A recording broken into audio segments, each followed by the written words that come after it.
This week on No Not the Mind Probe, episode number 69, Time Loop de Loop.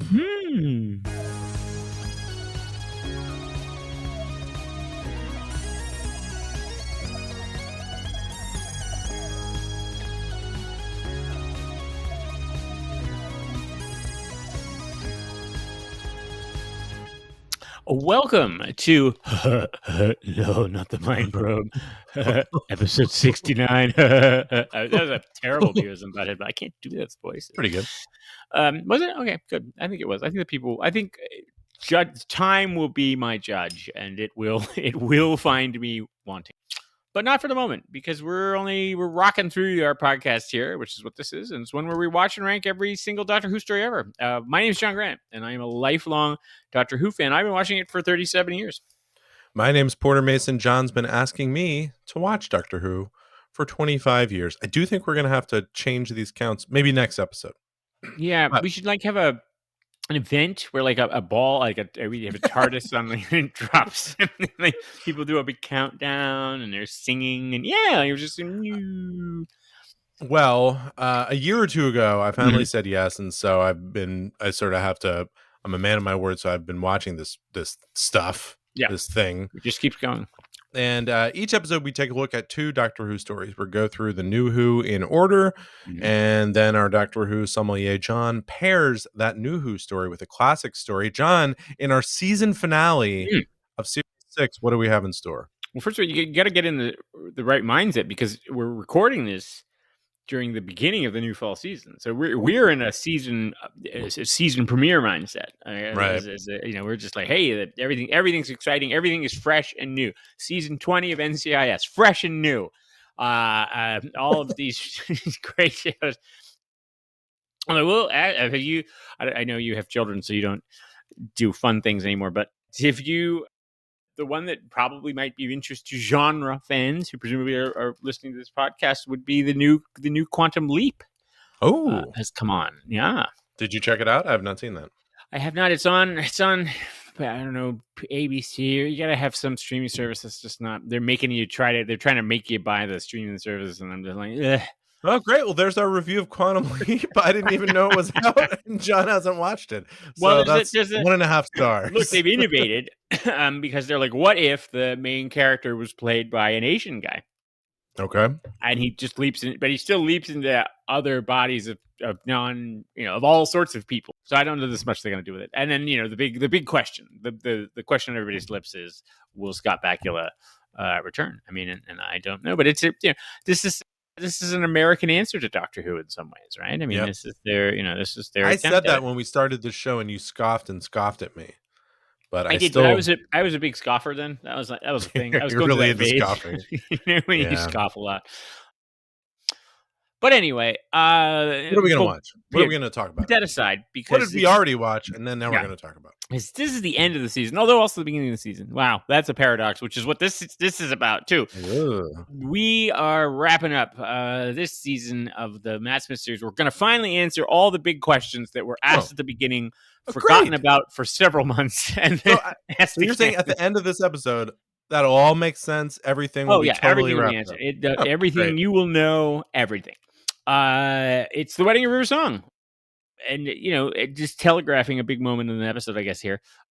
But it's got Matt Smith, it's got Amy, it's got Rory, it's got Churchill, it's got Meredith Vieira. That's how big this episode is. It's everybody. They pulled out all the stops.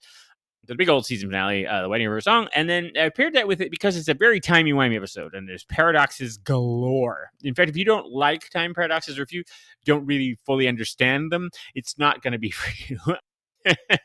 But paired that with another one of the rare, actually, original series, classic series episodes where they dealt with time, or time travel was a bit of the plot.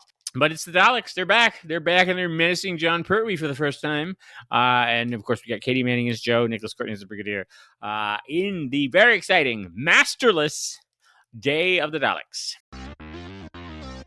All right. I was a little slow on the sound cue there. Well, there's a lot of wind up there, and you just thought I was going to just keep going. Day of the Daleks. The Daleks. There they are. Daleks. Let me just hit Daleks, that people. Daleks again. Okay, So well, unexpected. we're actually going to start with the Wedding River song, as we are wont to do. We start with the new, out with the new, in with the old, as we like to say. And this is story number 224 of possibly 299. Actually, as of the airing of this, we're not Yep. sure where we're going to be with that. It's going to be, whoop, by Probably the time you 300. listen to Yeah. this, we will have seen, or I will have seen at least, the newest episode of Doctor Who. And this could be it, because what if it ruins Doctor Who? What if like the whole story is like she moves to like Right. Denver and like What opens if, a bed and breakfast? It's like, oh, that's weird. I was not what if seeing you watch that. it and you're just like, nah, I'm not interested. Okay, it's over. It's a good run, everybody. So anyway, this aired on the 1st of October 2011. So around actually this very time, Wow. this exact moment, 11 years ago. Okay. All right. It was just one 45-minute episode, and it Yeah, seems which like is maybe this could have in been itself an issue. maybe there could be something there. And it's Rory and Amy are back with the Doctor, as Sort is of. River, and well, let's hear a clip. Yeah. Tick tock goes the clock, as the old song says. But they don't, do they? The clocks never tick. Something has happened to time. That's what you say, what you never stop saying. All of history is happening at once. But what does that mean? What happened? Explain to me in terms that I can understand. What happened to time? A woman. Mm-hmm. That's right. Oh, okay, there, right there. That was it. And then it goes, Okay. Doctor Who, Doctor Who, but no, that's the lyrics. But I those are the lyrics I wrote for the theme song. So Matt Smith, and I feel like the tone for this entire episode is, as we've actually discussed throughout the season, it feels like the entire cast and writers were like, "Oh, we better wrap this up. We've been kind of talking about this a while. Let's kind of put a bow on this." This is when people are going to be expecting it to be wrapped up at the end of the Yeah. season, and we probably should try to deliver. So Matt Smith is trying to learn more about the silence as he's heading nearer toward his death. He meets the Tesselecta, and didn't we met them before? Didn't we? Is this the Let's kill same Hitler, thing? right? They're the ones that kept turning. Okay, They're okay, little that was people them. inside Okay, the I didn't body. know. Yep. Okay, and so there are these robots that can take the form of different people. They have a miniaturized crew inside of them. They are like, we're on your side. They don't talk like that, but We're on your side. hey, are you gonna help me? Yeah, we'll help you. We're gonna help you out. We're little tiny people inside Wow, a you big guys person. are really cute. Yeah, but not. Well, we're cute just because we're small. If you got us bigger, we just be sort of regular appearance. Okay, well, I didn't mean anything by it, but anyway, I'm gonna die tomorrow. Okay, we'll help you out. So that's kind of how that went. That's Yeah, sort that of a was- reenactment. yeah. By the way, I was not playing a clip from the episode there. That was Yeah, me sorry, folks. We should doing a theater of the mind. Yeah, but copyright, folks. Sorry about that. That was you realize that was going to be So- so accurate. We're led to a silence member who takes them to the head of, who is this guy? A literal a head. There's a person who's just a head. Oh, remember the big blue guy who's basically Sidney Greenstreet from Casablanca, but he was with the Doctor in the he's Dorian or whatever. He was with the Doctor in Good Man Goes to War, but he's the big fat guy. Well, it's just And his he's head yeah. is left. But now it's just his head. He gets his head chopped off during the Good Man Goes to War. And he says that the Silence are trying to avoid the Doctor's future because the Silence must fall. This religious order is based on the Silence will fall when the first question is asked. Mm-hmm. And then the question hidden in plain sight. Everybody keeps intoning these. Right. And then we don't find out about this until later, but the question is revealed at the end, and the question is Doctor Who. Right? Yeah. Okay. Okay. I mean, all right. I don't know. I think this was suffered from one of those, like, it was really built up, and it was like, you know, I have to say, this is one of those moments where it's like, I don't think Stephen Moffat pulled the rabbit out of the hat in the way. It was such a build up to this thing. And then it was like, Doctor, it was like, oh, that's cute, I guess. I don't know really what that means exactly. But anyway. Well, it's the title of the series. Yes, I am aware of that. I did catch that. So then the Doctor gives the crew those invitations that we actually got back in the Impossible Astronaut. Right, yeah, the blue ones. Which is where they ended up going to the desert and actually witnessed the death. For Amy, Rory, River Canton Everett, Delaware. Great name. Mm-hmm. And of course, the doctor himself. So then he goes to Utah. He meets his death with Rivers there, and he tells River as it's happening, like, "Look, I'm I brought your younger self here, and I brought you here to know so that when you go back in the future, you know this was not your fault. Right. You did not mean to Because do we this. see I'm Rivers now. We now see that she was in the astronaut suit, which of course was yes, telegraphed. yes, Yeah. and but he's like absolving her and all this stuff. But then River drains the spacesuit's power, and I Mm-hmm. guess somehow then averts his death. And then the doctor keeps complaining this is a fixed point in time, prior to her doing that, saying this is a fixed point in time, you can't Can't do change it. this. So when Yeah. she does that, all of time becomes stuck. And what happens is in the clip we just saw, all of history now is all happening at the same time. So Winston Churchill is also the Holy Roman Empire, is also pterodactyls on Earth, is also everything is just happening all at once. And there's some. I mean, you got Churchill. Obviously, that's a callback from last season. Yeah. Did you catch Charles Dickens being interviewed on the Yes. about? Yes. That's a callback from way. He hasn't been in since the first series. Yeah, that was one of my So favorite that's a big episodes. callback. That actually was Meredith Vieira. There is a, you can see it in the, she was, I think she's Good Morning America, the Today Show, one of those, and they did a story about Doctor Who because it was becoming so big in America that finally they said they had to do it. So there's a whole thing of her interviewing all the people and talking to everyone and not understanding anything that's going on, of course. And then they were like, "Oh, we need a cameo. Would you like to?" And so they have her filming this little bit. So it's a little inside, little fun thing. Fun thing for people. So then, like, I mean, I'll say kind of all of a bunch of what happens, but the doctor is saying we can't keep it like this. Amy arrives and doesn't seem to know the doctor, but then takes the doctor to area 51, 52, whatever. On her 52. train. She has a train office, which is pretty There's a cool. train I love that a is train very office. cool. Yeah, I would like that. But then I didn't quite understand why she really seemed to act like she didn't know him and then was like, "Oh, of course I know you." But it was because she only know him through theory. Like I Yeah, was I think so. I confused by think that. she must have had flashes of him because she shows him like the TARDIS models, and it's basically a callback to her when she was a little girl. She had all the pictures and stuff, and so it was clear she remembered, or she could. I think she says like I can remember both things happening. Like I can remember everything happening at once, or something like that. Okay, I guess because so she's at the center of it. There was a nice little joke. She doesn't remember Rory. And there's a nice little joke where she's like, "But I drew a picture of it." it's like this hot guy, this buff guy, and then of course Rory is actually there just as her assistant right outside, but she never notices, which mirrors how they first came to be. Like they were just around each other for years. Typical And never hot really... women. It's just how they behave. Yep. So callous, so evil. So yeah, so she's sort of like a spy paramilitary type now. I guess she works for Churchill. It's not, something. She's got but she goes to Area 52, which is sensibly American. But at any rate, they have all the silence contained there as they're trying to figure out, and they have Madame Kavarian. She's being held hostage. It's great. Rivers there. Still don't really know anything about her or what she's doing or why she exists. No, or who she's working for. But we're just being told to like fear her. She's the thing. Just don't even worry about it because she is she's wearing something. A leather jacket. People don't. You could wearing a leather jacket. What are you gonna do? Then it's terrifying. Rivers there. The doctor reaches out to try to touch her, which he knows, and she also seems to know. Like, no. If we touch, we'll advance time. Right. So don't do that because we're basically stuck in this moment. We're like that U2 song. We're stuck in a moment and I can't get out of it. That's great. Well, that. By the way, that song is playing the entire time. So okay, the silence get out of their cells and attack everybody.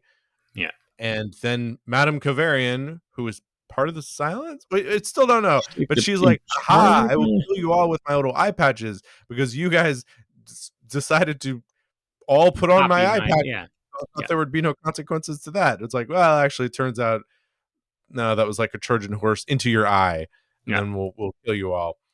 They escape. Because the iPad was supposed to be, it had like a picture of the silence on it, so you could remember because you forget them. If So basically, it was like, now you can always see them, so you always remember they're there. So then there's a choice there when they're moving on, and the doctor's, of course, like, oh, let's save Madame Kavarian. And Amy says no, and then they make a big deal about this later that she let this person die. But again, we don't know who this person is. It's so that like there are these invented stakes with it of like, oh my god, I really have become a monster. It's like, I don't know. We didn't even know who she was. She was She could killing do everyone. I she could just do didn't pretty seem bad like. things. Yeah, yeah. Anyway, they go up there. The doctor is going to get married to River. He whispers, he says, "Look in my eye." And she sees that he's actually the machine, so that the doctor's actually riding inside He's the in a Tessalacta. Yep. yeah, exactly. So then he says, River, will you let me prevent the universe from being destroyed? Would that be Mhm. okay? Mhm. And they agree, and Mhm. they seal it with they kiss, so time moves forward and reality goes back to normal. And so that just like happens, and Well, then because they go back. Yes, because time starts to move forward again.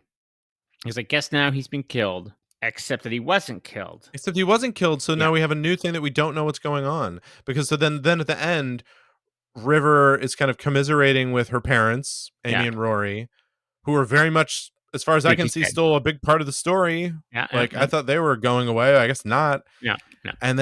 And she's like, no, the doctor's still alive.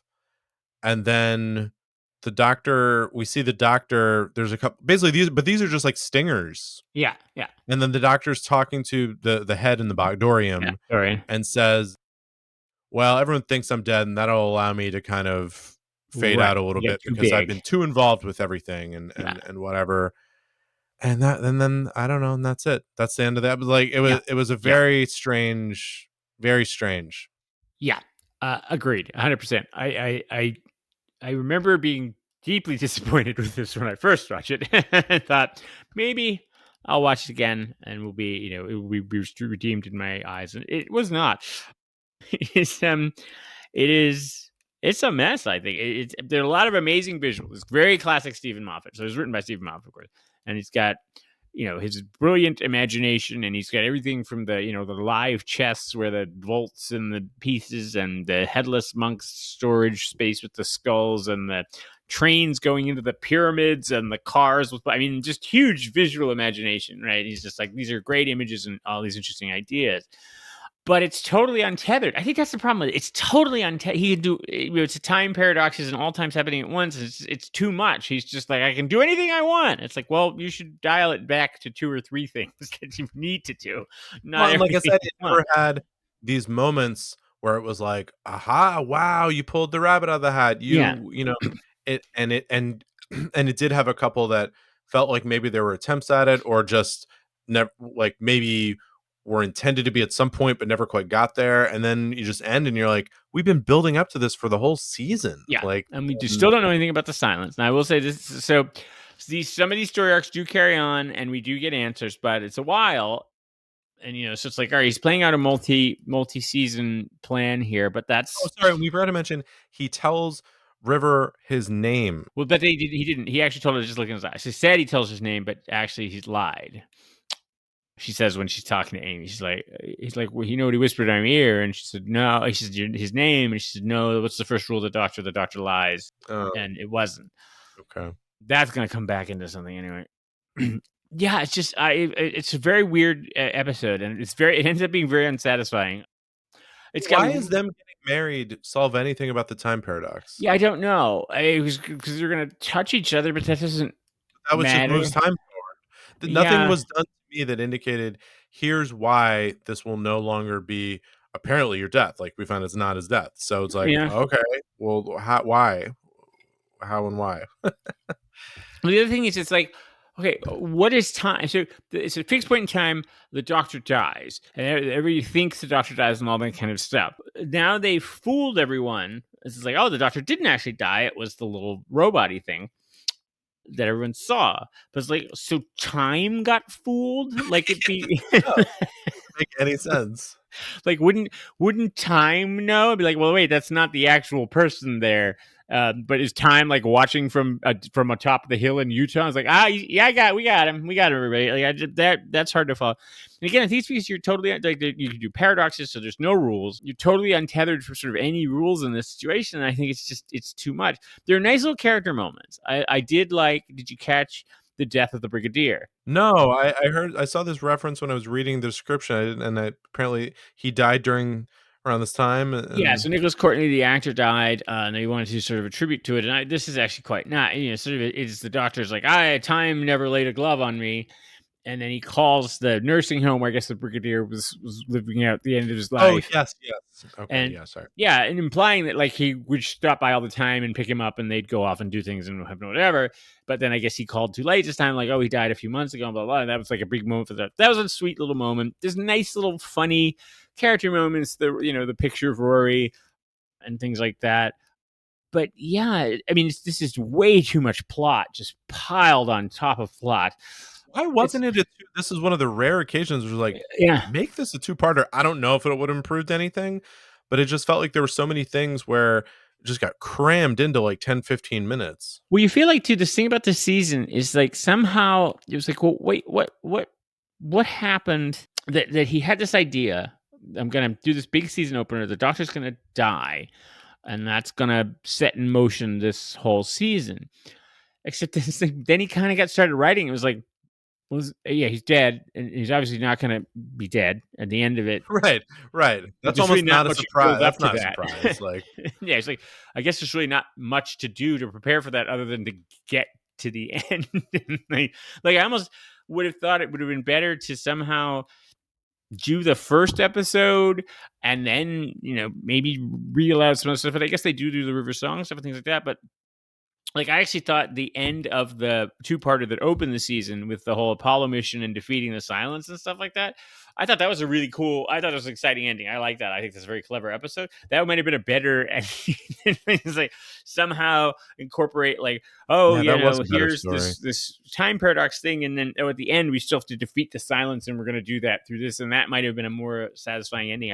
It feels like I mean, this is Stephen Moffat. He obviously doesn't just not think these things through. And now watching this, all of the things that Dorian was saying in the crypt, where he's talking about the fall of the 11th on Trenzler and all of that is foreshadowing to things that happen next season.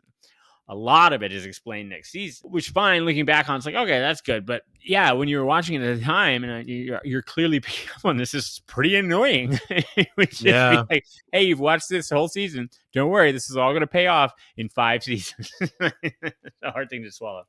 So wait, you're saying, sorry, to understand you, this is stuff that's going to pay off. You mean in the season that's currently airing in 2022? No, that was future season. But it does. Okay. So what we're, I mean, and again, this may be part of it is that we are now heading into the 50th season or the 50th anniversary year. Not the 50th season, but so we've got now this next season ends with the Day of the Doctor, basically, which is the 50th anniversary episode. So we're heading into that. So there's a lot of setup there, and probably Moffat was kind of looking ahead to that as well, and kind of being like, boy, I gotta somehow come up with a whole story that sums up 50 years of Doctor Who and makes everybody happy. So he's got a lot on his plate, but this doesn't quite work for me either. All right. Well, why don't we move on to the classic episode? This is Day of the Daleks. This is a third Doctor story, and we have Joe hanging out with us. We got the Brigadier. They're around. Units around. It's not like Bates, Benton, Bates, yes. Yates and Benton. Yates and Benton, or Benton and Yates. Yeah. And we have some other paramilitary foes. Yeah, there's all sorts of people in uniforms running around. This is 4 25-minute episodes that aired in January of 1972, the 1st through the 22nd. It's 4 parts. It's story number 60. And here's a clip that John has pulled for us from Day of the Daleks. Exterminate! Look, try and use your intelligence, man, even if you are a politician. Brigadier, if you can't get this lunatic out of my way... I know it all sounds incredible, sir, but the Doctor usually knows what he's talking about. Arranging this conference was an almost impossible task. It is no exaggeration to say that the peace of the world depends on its success. I will not jeopardize that success now. Brigadier, get this man and all of the delegates out of this area immediately. Use force if you have to. Joe, you stay here. Sir Reginald, please. No, I will not permit it. Shut up. Get out of here unless you want to die too. I must use Styles to prevent the war. Shorter, listen to me. Styles and all the delegates are already leaving this house. You detonate that bomb and you'll be sacrificing yourself for nothing. Benton, Benton calling Unit HQ. Benton calling Unit HQ. We just can't hold them, sir. Look, Benton, keep them back as long as you can. This house is under attack by a hostile force. You will please consider yourself under my orders. Now be quiet, sir! Captain Yates, get Sir Reginald and all the delegates away from this area at once. Use the front exit. Oh, I absolutely refuse. Sir Reginald, please. But my papers, the documents. They're all here, sir. Well, I suppose I shall have to agree, but under protest. This way, Sir Reginald. All right. Yeah, that's was all the good. characters. I like that scene because you just get everybody. Everybody's in there. Yeah, yeah. And yeah, so sort of the cornerstone of this whole plot is Sir Reginald Styles, who's a diplomat, British, of course. Yeah. Is going to The solve whole world depending on. solve world peace or avert World War III, I guess. Which is I when watching this, I didn't realize, and maybe it's just the current state of the world that makes you key into these things. It was starting. They're like, there's already fighting in South America, and it's like it was breaking out, and the brigadier's getting all these like emergency alerts that are like, okay, it's gonna happen. Everybody was like, oh, that's dark and terrifying. Yeah. I mean, But this lone Fortunately, British we got diplomat in his study, he's going to solve it. At any rate, someone from the future comes in and holds him at gunpoint, but then he vanishes and he tells the secretary, I saw a ghost. But when the doctor and Joe and Unit arrive, he says, no, I never saw it, and never mind. And everyone just be cool. Yeah. Yeah, everyone just chill out. I'm gonna get a snack. You want some snacks? I'll get. Why don't we have snacks? So the doctor finds I like the idea of a crude time machine nearby, and then this is always the good part of any horror movie. He and Joe decide to spend the night to monitor any activity. Yeah. Ooh, there's gonna be spooky stuff going on. Well, it turns out that the time machine is from not too far in the future, right? It's from the 22nd century. Yeah. And it alerts its owners, who we find out are the Daleks. Doctor doesn't know that right away, right? I was trying to think about when I was watching. I was like, I can't remember exactly when he figures it. I mean, they do tell him, the Resistance tells him, I think, before he sees them. But yeah, initially he doesn't realize it's Alex. Oh, but no, I guess he lands in the time and sees it. I don't know. Yeah, he figures it. Anyway, we go back. We go to that time period, and we meet some stuff going on. We have a guy called the Controller who's kind of running everything. What seems to be happening is that there's a guy called the Controller and kind of a group of humans who are running everything, and then there's this Resistance who are trying to topple them. And do they tell them that anyway, the Daleks are actually running things, not the Controller. Yeah. The Controller is being used as like a patsy here, and I think the Resistance knows that, or maybe they're just trying to resist. I forget. Yeah, no, the Controller is basically a collaborator, right? He's basically a Nazi. He's like the Vichy French government, basically. Right. So a bunch of stuff happens, but it kind of really doesn't matter. It comes down to the last part, which is basically they're stuck in this time paradox, similarly to the other plot, which is the rebels are saying, so what were you trying to do? Well, we're trying to go back and stop Styles, because if we can stop this from happening, then that won't happen, and then this won't ultimately happen with the Daleks. And the Doctor's trying to say, like, no, don't you understand? When you went back and tried to do this, you actually set off the explosion that started World War III and led to the Daleks. I'm happy to try to think of a way out of this, but what you're doing right now isn't doing anything. And he mentions too, when there's the time where they capture the guy who's the Controller and they're going to kill him, and he says, don't kill him. Like there's nothing he's really more saying, like, there's nothing special about this guy. You can kill him or not, but it's not like that's going to change anything. If he wasn't there, there'd be another one. Like it's kind of, to me, was similar themes to what he's saying about trying to stop World War III. It's like, you could go back and stop this diplomat. That's not going.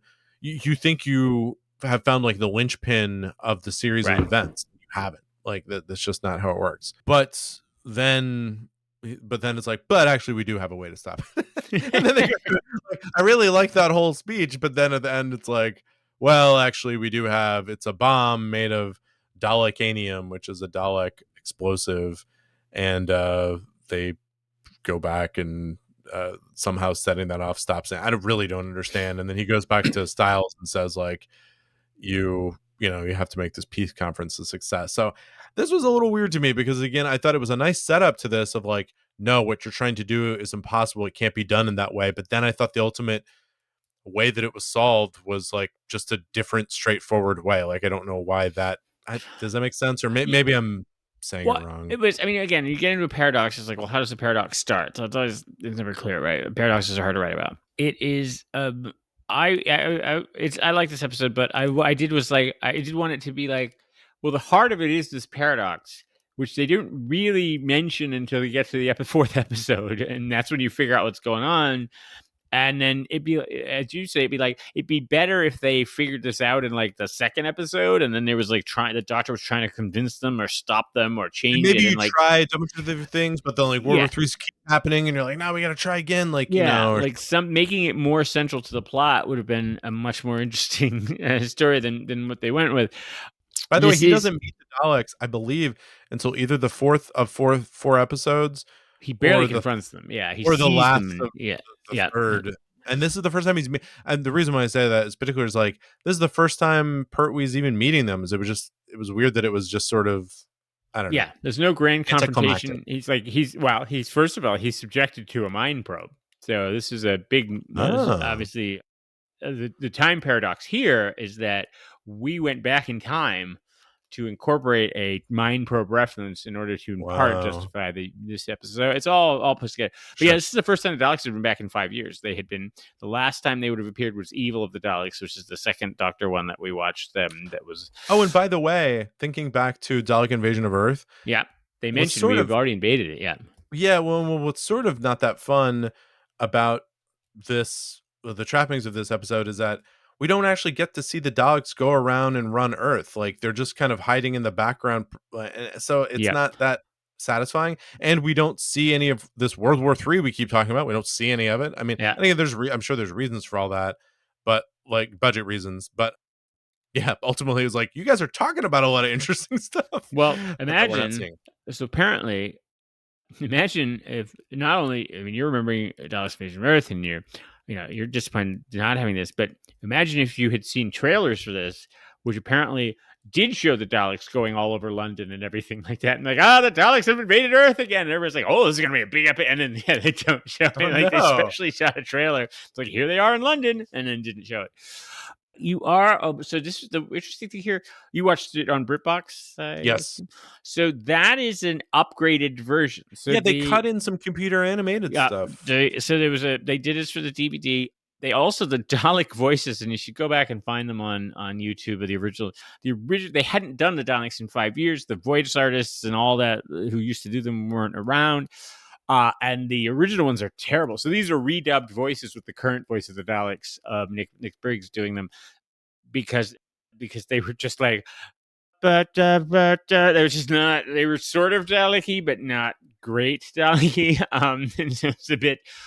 Yes, it's very weak. This is by Louis Marks, and it actually was a time paradox story without the Daleks. And then Sharon Sticks and Barry Letts, who were running this season, were like, we should put the Daleks in a story this season. And they were like, yeah, they're now in your story. So that's also why the Doctor they're sort of shoehorned in. The other reason to maybe watch the original version is that they only had 3 Dalek props. Oh, okay. And so that invasion at the end, which you see all in the upgraded version, shows all these different Daleks, and it looks very exciting, and you see them all the time. In the original, you just see 3, like in the middle of a field. There's like a wide shot with like 3 Daleks and some Ogrons around them. It's very unconvincing. This looks much better. There are a couple of wonderful moments in this. I love. There's a scene in the beginning where. Pertwee, of course, is enjoying the wine cellar of Stiles' house and is always drinking wine and eating cheese and stuff. And a gorilla comes in and Pertwee like walks into the room and the gorilla's there and sees him. And he's holding a glass of wine. The gorilla attacks him and he like flips him over and then takes a sip of the wine and puts it down on the table. It's a very nice James Bondy moment. But another thing I like, which I think you would appreciate, is this great moment where the gorillas are in the house and the Ogrons are attacking the house, and the Doctor's trying to escape from them, and he's running and chasing the gorillas, and he's outside. He's shooting guns at the Ogron things. And then suddenly the Brigadier just drives up in a Jeep and machine guns one of the Ogron. But he hasn't seen them before. He is not aware that these aliens are there. There's an Ogron, there's a big gorilla-looking, ape-looking thing shooting a gun at the Doctor. Brigadier rolls up, just immediately machine guns it down, and it's just like, what's going on here? Well, it's a good thing that wasn't like a friend, which I think is just a wonderful Brigadier moment. There's also, we got to mention two quick things. This is the controller's played by Aubrey Woods, who is most famous. He is the Candyman in Willy Wonka. So if the man who's at the beginning who sings the Candyman song, that is Aubrey Woods. He looked very familiar, and I thought he was doing a good job. I like. He does, which is good in contrast to the blonde women who, for some reason, must have been directed to play it very. They're just like, I don't know what's happening. Oh, there's a thing, and the thing has happened, and they're just like trying to do this very weird thing. I don't quite get. And then we also get, and this is fans, of course, picked up on this, and it's pulled up into a lot of other things. But there's a moment in the cellar where they're talking about what's going on, and Joe asks, well, why don't they just go back? If they screwed up, why don't they just go back in time and do it again? And Terrence Dix, who's editing the scene or something, he goes, well, that would pretty much ruin the entire series. If that's all you had to do, it's like that would pretty much ruin the whole series because nothing would matter. You just go back in time and try to run again.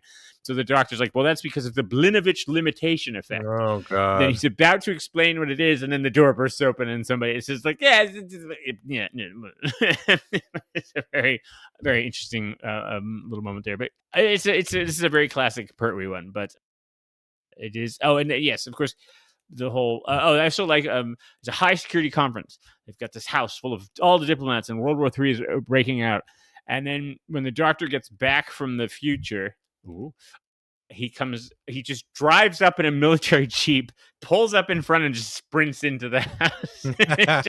He's just like, he grabs a cape, I believe. Yeah, he's got a cape and like a frilly shirt. But anyway, yeah. This is a song, boom, boom, boom. This is a song, boom, boom, boom. This is a song about themes, boom. This is a song about themes, boom. This is a song about themes and loops, and this is a song about themes and loops, and this is a song about themes and loops, and this is a song about themes and loops, and this is a song about themes and loops, this is a song about themes and loops, and then so on and so forth. Mm-hmm. I'm looping. You get it, people. This is something musicians, John, you know, I'm a musician for years now, professional and semi-pro also. And you're wearing headphones. I exist as a professional and a semi-pro at the same time. And that's difficult to do. Not a lot of people can do that. Yeah. A lot of people, once they turn pro, no longer maintain their amateur status, but you somehow managed to do that, which is an impressive, that's a paradox right there is what that is. That is what's called looping. That is what's called looping. So that is why that was sort of the tie-in there. Why that was hilarious. Yeah. Weird here at some repeating themes here. No, not the Mind Probe. And we get a little loopy at the beginning of the theme section. But we like to talk about some things that are run like a river runs through Brad Pitt movies. And what are the themes you wanted to bring up and talk about with these stories today? Well, we've talked about time travel stories and things before. If you want to talk about that again, we can. Or we can just, why don't we just sit quietly for a little bit? Why don't we just think about what we've just done? Why don't we just think about that a little bit? No, it's the season finale, so let's wrap it up. Let's wrap this up. What do we think? I mean, now we've got a second Matt Smith season under our belt. Where are we? This is a tough one, and it's funny because it reminds me a lot of how I felt probably around this many seasons of David Tennant, where it's like, well, I really like this actor's version of it. I really like these companions, but I'm just like, I was wondering if there was going to be some magic that happened to make it work, but I'm now just finding myself like, well, that wasn't the best season, and it was a little all over the place. There were interesting ideas that never panned out. I'm sure there were a couple good one-off episodes, but yeah, I think next season is Matt Smith's last, and that feels like that's probably good because, it's very interesting that like you can't have the same set of characters and people in there for too long, or it just runs out of steam, you know? Yeah, and I mean, maybe it's partly because the Doctor's character can't develop much, right? I mean, it's he's not going to some, but not huge development for the character. So you got to rely on the companions. And yeah, we're now. We I mean, sort I of think sorted them out. I mean, like yeah, they're in love, they're married, they're great, we're happy. He got the girl, she's waited. That was her thing. she She did a became a lot of perfume waiting. model, He and died several times, and you've got the River arc too, and we find out who River is. And there is that great joke of Amy at the end being like, "And you're his daughter, of course. That means, and I'm his mother-in-law." Is a pretty good line. Yeah, I don't know. I feel like this plot, like you said, is not driven by companion arcs. It's supposed to be driven by a Doctor arc, but I'm not sure what that like. What is it about the Doctor that we're uncovering or revealing, or how is he growing or changing? Because and I think back to some of the other Doctors. One thing that I thought we never got to explore as much is that Eccleston's Doctor was almost this like post-traumatic stress Right, recovering from the war. war Yeah, doc, and that was so interesting. We never got that much into it because he was yeah, only there one season, that and could have then gone they on. kind of, in my mind, actually brought back some of that with David Tennant, but I didn't feel like it worked. I feel like it fit really well with Christopher Yeah, Eccleston, just in the way that he brought the character. They tried to bring in David Tennant, but I don't know that worked. And then so it really ended up really being much more about Rose, like, Miss right? I mean, it just Rose. that was Yeah. it. I don't know what Matt Smith's like. What is he as the Doctor? What are we learning about him as the Doctor? I don't know what that is. I mean, again, it's nothing against him. He's an amazing portrayal of the Doctor, but in Yeah. terms of the plot and the way it's running, I don't. I don't know what the big driving force. And I thought the Silence in the Library and River were going to get to some of that, but I didn't end this knowing what any of that was. Now maybe Yeah. some of it comes next season. I don't know. No, that's a really good point. It's like, yeah, what is his sort of tale? Right, every Doctor has, well, the new ones, they have this sort of tale. Yeah, it's like we haven't seen what is he working out, We and stopped, by the way, talking about the Time War. yeah. That was a big thing, and was that really resolved in any way? Like It will be. It does. It does okay, so get pulled but I in. mean, that hasn't been like wrapped. That's still just kind of hanging out there. Yeah, I He mean, I doesn't think get tortured by it, I guess, is my point. right, and that's addressed coming up a little bit. The one who forgets, and we'll get to that, which is interesting. I mean, I feel like it's like, all right, I want to tell this story. I got to tell this story about River because obviously Moffat owns that character. That's his character, so he's gonna feel pretty strong about that, and probably feels like I've got some stories to tell there. But then you've got, but it's like, all right, so you're telling the River story, and she's the assassin, and how she comes to fall in love with him, and blah blah blah. I was like, yeah, but what's his role here? What's he getting out of this? Yeah, Or what right. is happening to him? Because is it the Doctor's like, oh, like he always has to be around people, but he can never get too close to anyone, or is it? Well, and they made the mistake here of, I think, of establishing he's going to die at the beginning, and then not telling him. Like, we can't, if he knows and blah blah, we can't tell him what's going to happen, and they don't tell him until midway. I think it's like Skill Hitler. Maybe he finds out, but even then, which is just like what, 3 episodes ago? I mean, it's yeah, just happened. and then the next two they don't mention it at all. It's just kind of like, well, all right, I found it. I don't know if I got a terminal diagnosis, I probably would, I'd react slightly. There'd be something I'd go through here. Like, I mean, it feels like it's like if you could have actually said, hey, he's going to die. He has to die. We've seen it happen. It's inescapable, at least as far as you can tell. Yeah, that would have been an would be, interesting season arc. Yeah. and especially if you've lived a couple thousand years, and you're like, yeah, I thought I had more to go. And, but boy, here we are. Like that, you could have told maybe a story there, or at least done some kind of character arc. But because they hold it back from him for so long, it doesn't really. And then they kind of don't deal with it. Yeah, I mean, that's kind of it. I think it's sort of like, what is Matt Smith's character arc or supposed to be, or how would you, if you had to describe him as one word besides, or a couple words besides just, oh, he's quirky and fun. And I think they needed to have gotten rid of Amy and Rory by now. Yeah. Like, it's become clear that, again, I love them. They're probably my favorite companions, but they probably needed to go, even if it was just replaced by no one other than, like River and Right. stuff like that, because they're just, They've fallen in love. They've both died multiple times. We know their connection to River. Like, fine, that could have all been there. We but know like, they're not adding anything. Right. I mean, they're not. We know they're going to stay in love. I won't give it away as attempts to make that interesting, but it doesn't work coming up. But it's just like, yeah, it's a very strange. Like, yeah, I guess there's. It is that like there's also a little thing about like, well, have we been spoiled, right? So every other season now, when Doctor Who never did this before, has been build up, and then have this grand finale that pulls all these threads together and tells this whole story. And so now we feel entitled to it. Right. It doesn't happen. We're just like, excuse me. It's like, well, that didn't happen before. They don't have to make it happen. Right. Like, once you've established this pattern or whatever, it's like, well, now you gotta deliver on it. And again, it's sort of like, I think it's not like at the end is a little title card where Moffat's like, there, I'm not explaining anything else. That's it. If it's unanswered here, it's not, forget it. Like, it's like, it's like, there's no reason why. And I mean, we didn't, at the end of the last season, which we like, we didn't know what the silence was, and Silence Will Fall. That was all alluded to from the very first episode. Like, there were threads there that weren't answered, and why was the TARDIS exploding and things like that. And it was like, okay, yeah, like there's still, and we still don't know why the TARDIS exploded, right, with River Song and stuff in it. But that for some reason felt more satisfying than this one, and I don't quite know exactly why. But yeah, it needed to come together a little bit more, I feel like. Yeah.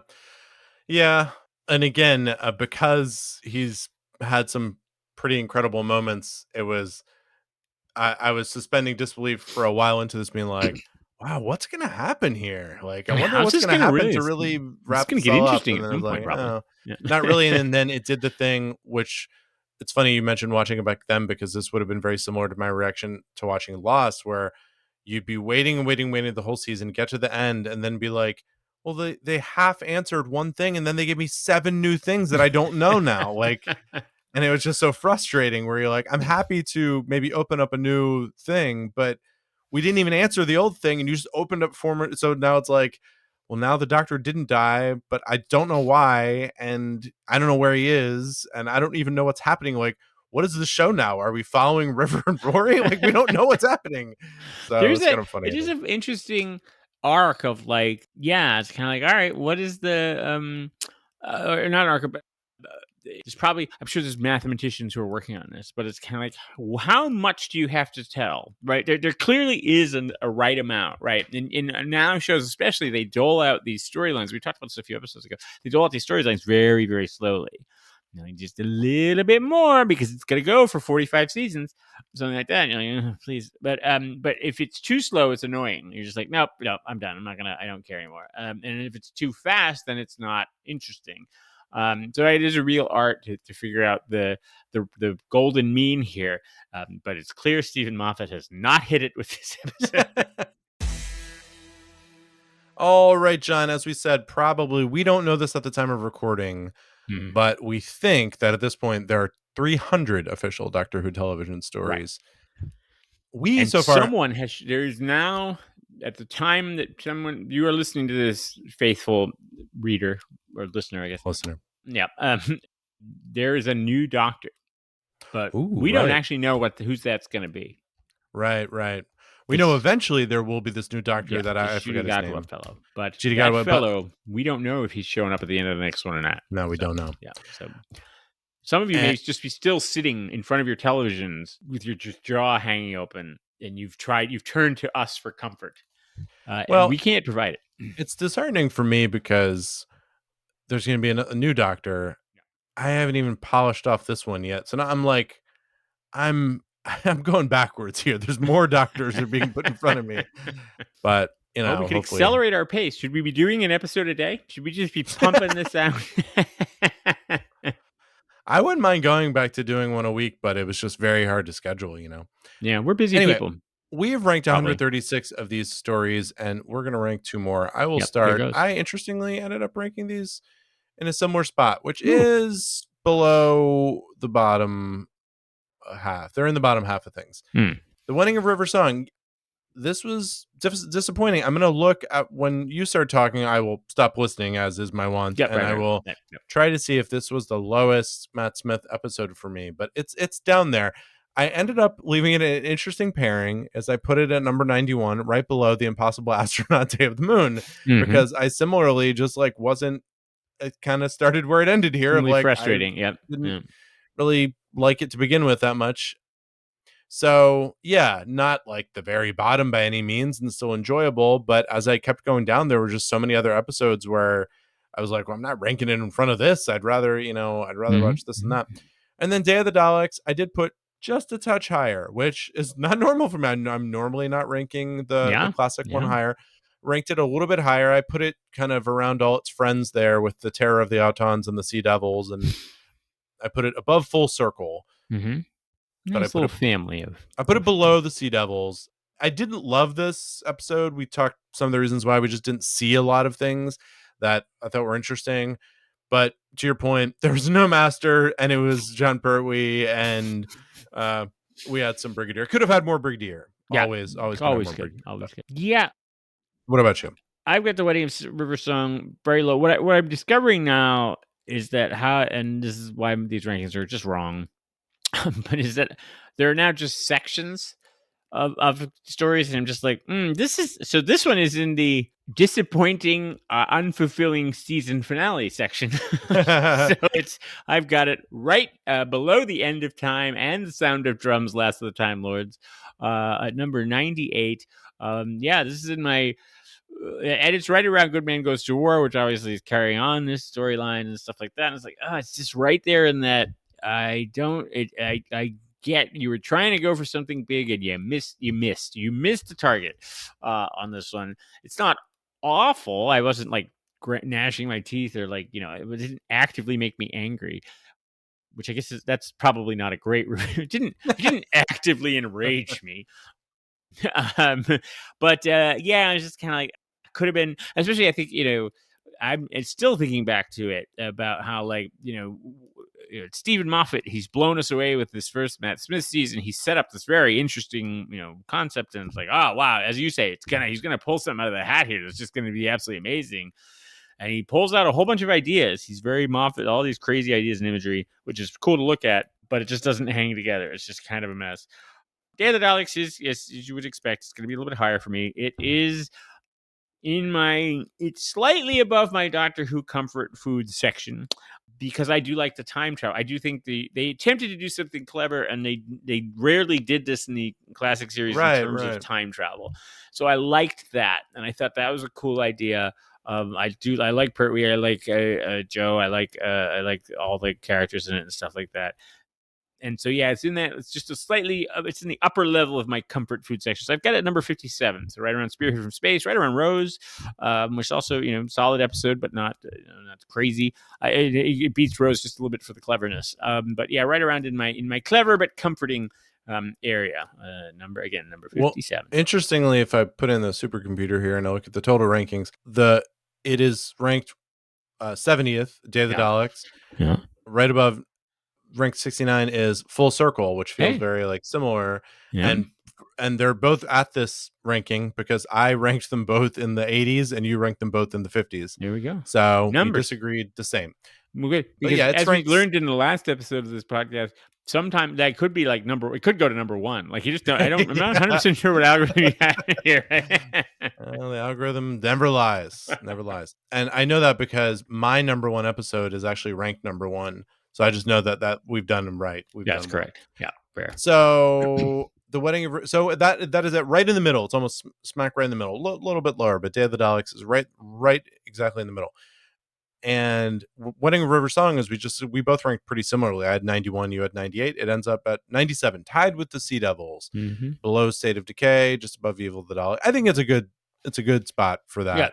Yeah, and I was curious, as I mentioned, who of the 11th Doctor was that the lowest? It was not. The Curse of the Black Spot, lower, significantly lower, and then the Hungry Earth, Cold Blood. I don't remember that one. That's the Silurian one that has the whole thing with the mother killing the thing, because that's the one that is in the actively hate category. That is a great. No, I know you hated that one. I think that one I ranked just above Wedding of River Song. Mm. I have Curse of the Black Spot as 121. I have that pretty low. Yeah. The Hunger Earth Cold Blood, though, great example of, so they gave that 2 episodes. Yeah. Right. But this one, it's like that just doesn't make any sense. Why did that plot need that?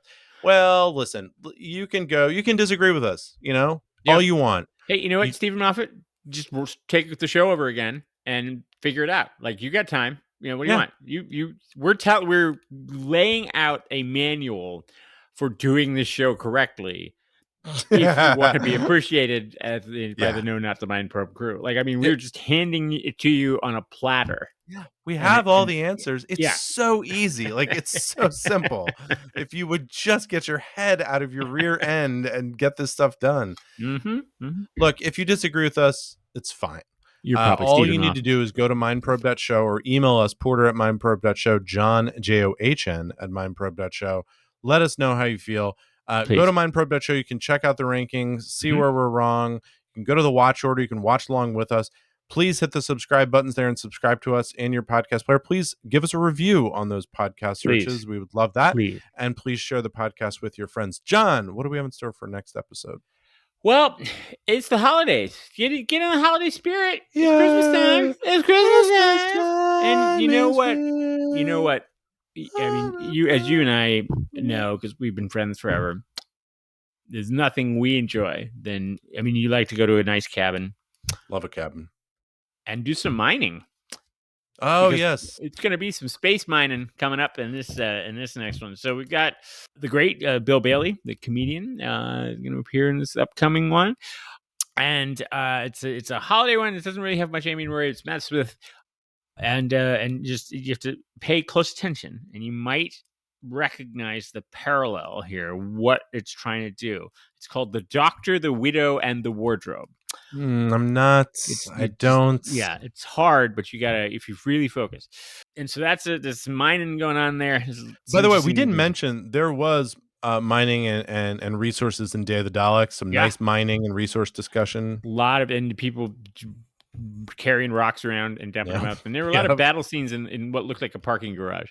Yes. So we have paired this with prepare yourself. This is a barn burner, because we are right in the middle of a John Pertwee Third Doctor marathon. Woo! So we got Colony in Space. But if you said, hey, you know what? I really wanted is less Brigadier and more Master. Well, yeah, it is Colony in Space. Third Doctor Joe. The Master doesn't show up till midway, and then it actually happens in space. And there's a lot of mining. I mean, there's actually an organization called IMC, the Interplanetary Mining Corporation, and the whole story is about them surveying a planet to mine it. So prepare. Unfortunately, no one. There's no power. I was gonna say, is there power rerouting? No, there's no power rerouting. But that's what you got, folks. I can't believe that they would mine and not reroute the power while they're mining. Right? I don't know. But yes, it's a 6-parter, by the way. So budget some time. Budget. Plan accordingly. Hydrate, everybody. Please hydrate when you're watching these. Don't just walk into a 6-parter without supplies like a fool. That's just like going up Everest without a backpack. Mindprobe.show.